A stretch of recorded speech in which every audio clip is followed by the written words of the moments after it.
এই অঞ্চলে।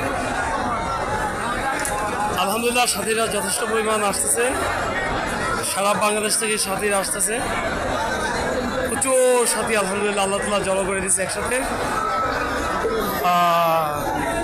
আজকে আল্লাহ পাকের খাস মেহরবানি, আল্লাহ তাআলার মদত, আল্লাহ পাকের নসরত আল্লাহ তাআলা আমাদেরকে দান করছেন। যথেষ্ট পরিমাণ সাথী আলহামদুলিল্লাহ সারা বাংলাদেশ থেকে আজকে কাকরাইল মসজিদে জমা হয়েছে। আল্লাহ তাআলা শত্রুদের অন্তরের মধ্যে ভয় ঢেলে দিচ্ছে। শত্রুপক্ষ আলহামদুলিল্লাহ আল্লাহ তাআলা এমন ভয় ঢেলে দিচ্ছে, শত্রুপক্ষ গতকালকে রাত্রে এখান থেকে ভাগছে, কাকরাইল মসজিদ ছেড়ে চলে গেছে। সকালবেলা কয়েকদিন ছিল, তারা সময়ের আগেই চলে গেছে। তো আল্লাহ তাআলার মেহরবানি এটা, আল্লাহ পাকের বহুত বড় নসরত।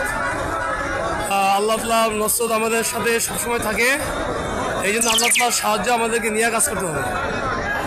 আমরা আল্লাহ তাআলার কাছে দোয়া করি, কান্নাকাটি করি, জোর ইস্তেমার জন্য আল্লাহ তাআলা আমাদেরকে আগে করার তৌফিক দান করে। আল্লাহ তাআলা আমাদের সহায় হন। আল্লাহ তাআলার কাছে আমরা চাই, অনেক সাথী আলহামদুলিল্লাহ, এত সাথী তো আর কাকরাইলে জায়গা হওয়া সম্ভব না। আমাদের আমল 10টার থেকে শুরু হবে ইনশাল্লাহ, জোরের আমল।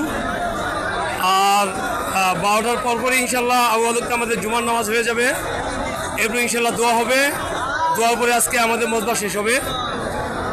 আজকে যে কাকরাইল দখল করার একটা পরিকল্পনা ছিল, ষড়যন্ত্র ছিল, আল্লাহ তাআলা ষড়যন্ত্রকে ছিন্ন ভিন্ন করে দিচ্ছে। আল্লাহ তাআলা আমাদেরকে আল্লাহ তাআলা বিজয় দান করছে আলহামদুলিল্লাহ, আল্লাহ তাআলা বিজয় দান করছে।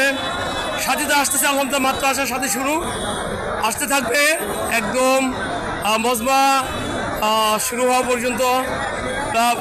আমল 10টায় শুরু হবে, শেষ পর্যন্ত সাথীরা আসতে থাকবে আলহামদুলিল্লাহ। আজকে তো আশপাশ কাকরাইলের ঢাকা শহর অলিগলি, আশেপাশে যে অলিগুলোগুলো আছে এগুলো তো জায়গা হবে না, সাথীদের ঢল নামছে আলহামদুলিল্লাহ। আমরা দোয়া করতে থাকি আল্লাহ তাআলা আমাদেরকে বিজয় দান করে, ইস্তেমা জোরকে ভরপুর কামিয়াব করে।